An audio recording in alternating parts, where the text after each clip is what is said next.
What's up, guys? This is the Bad Motherfuckers here, and it is Kyle by myself, actually, and it is currently 11 o'clock where I am at. I just downloaded this game called The Forest. In case you didn't know, what The Forest is about.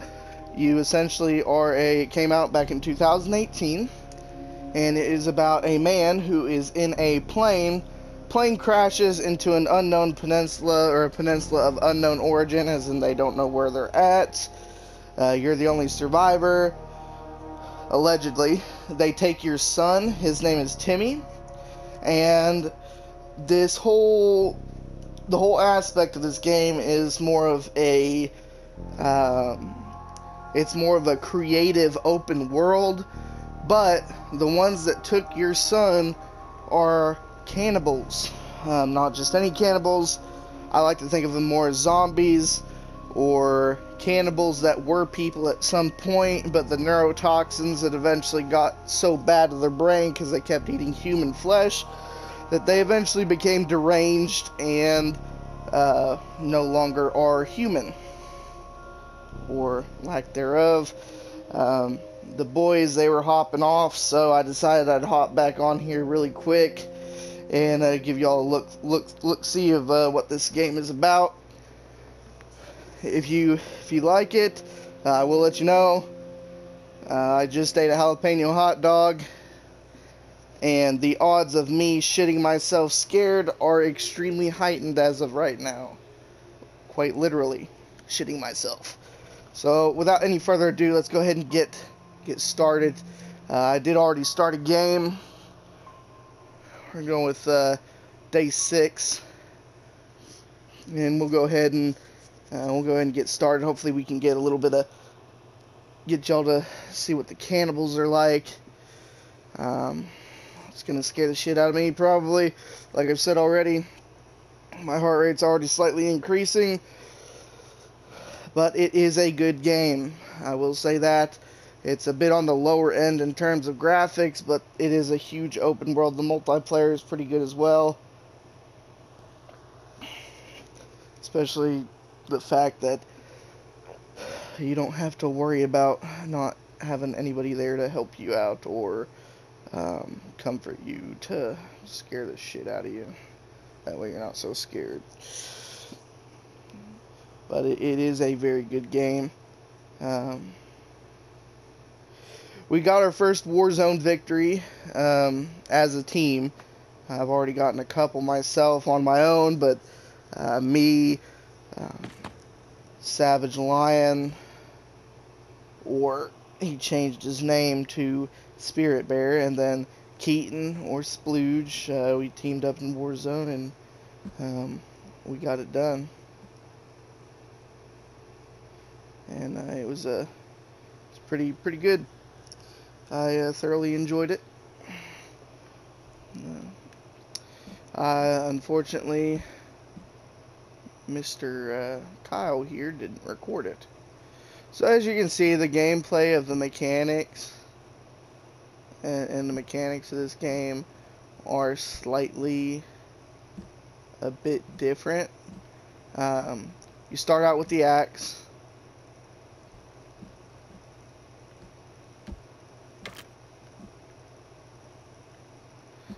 And that's the plane that you come in on.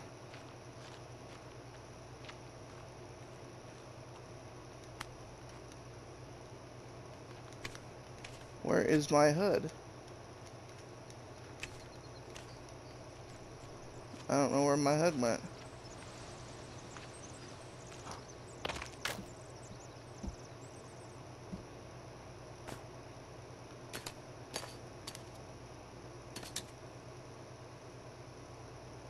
And as you can see there on the bottom right, you do have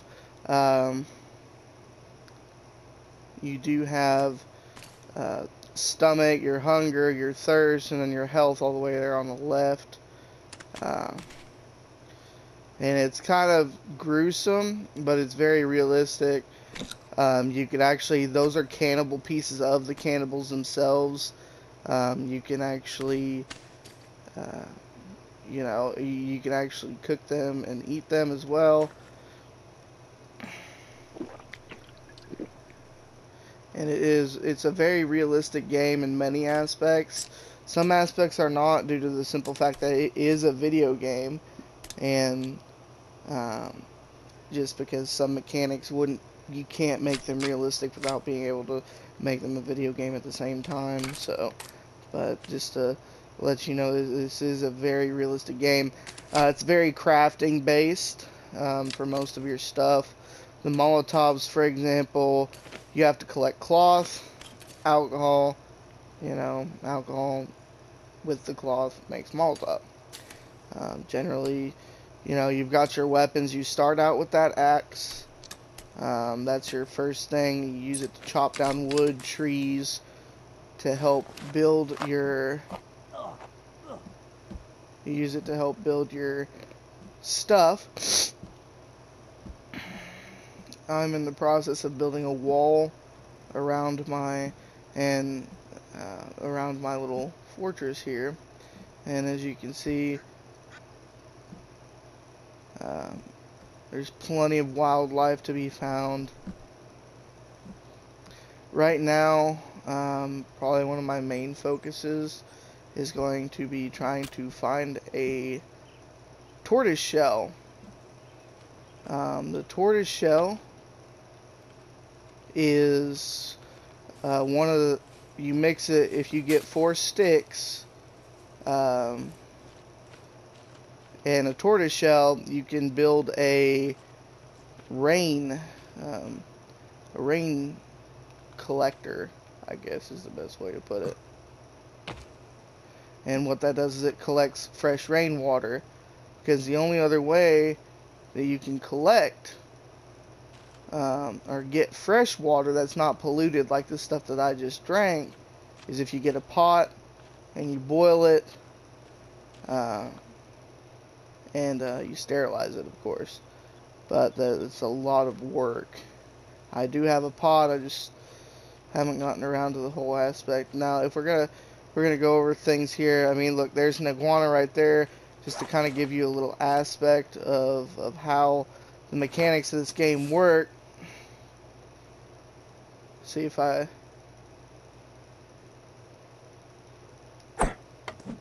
See, it can get difficult.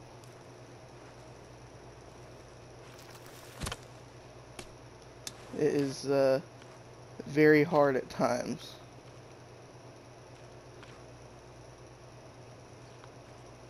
And then there's caves. There is a cave. There is a cave not too far from here that I do want to explore. But like I said, it's got plenty of cannibals in it. There's a deer right there. See if I can kill it. Boom. Kill the animal. Pick your spear back up. You go over to the animal. Chop, chop, chop. Get a deer pelt, and then you can take the meat off of it as well.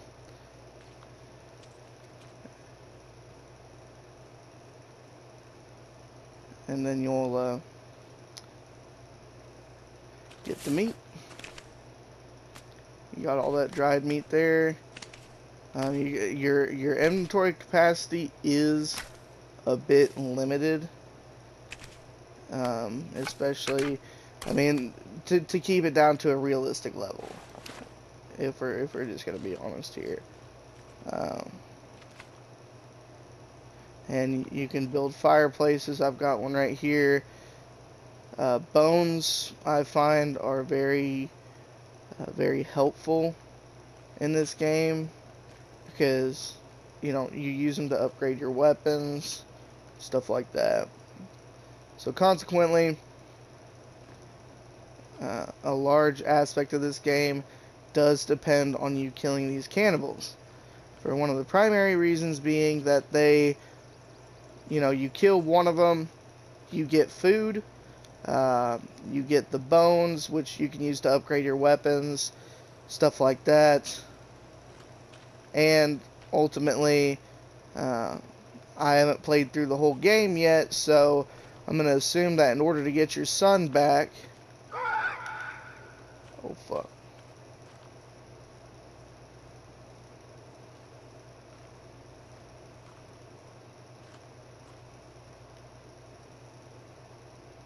And you can see those totem poles right there.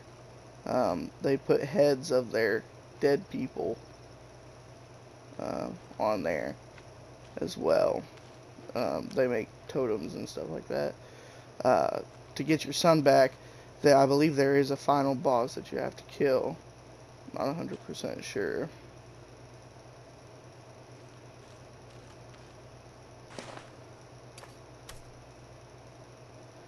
See, this was that upgraded spear I was talking about.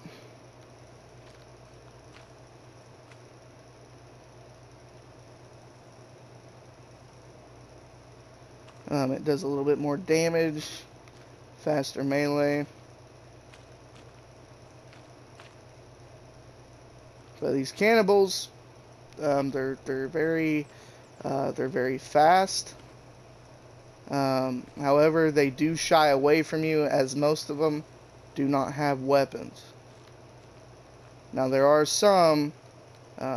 There's a certain extent in which they do go that some of them do evolve, and there are chieftains and stuff like that. And the boss, I believe, is damn near impossible to kill. Like I said, I haven't played through the full game yet, but it is a very, very interesting game. It's one of those games where you're scared to play it, but you love it so much that you don't care how scared you get. Well, I say that, but I'm only on day 6. Did you hear that? Oh, fuck.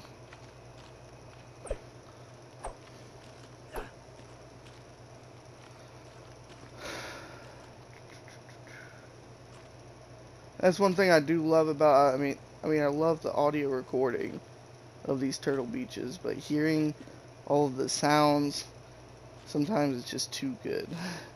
Especially in this case, of course. And from what I can gather, I feel like that every day that I'm out here, or every day I'm in the game, respectively speaking, there are more and more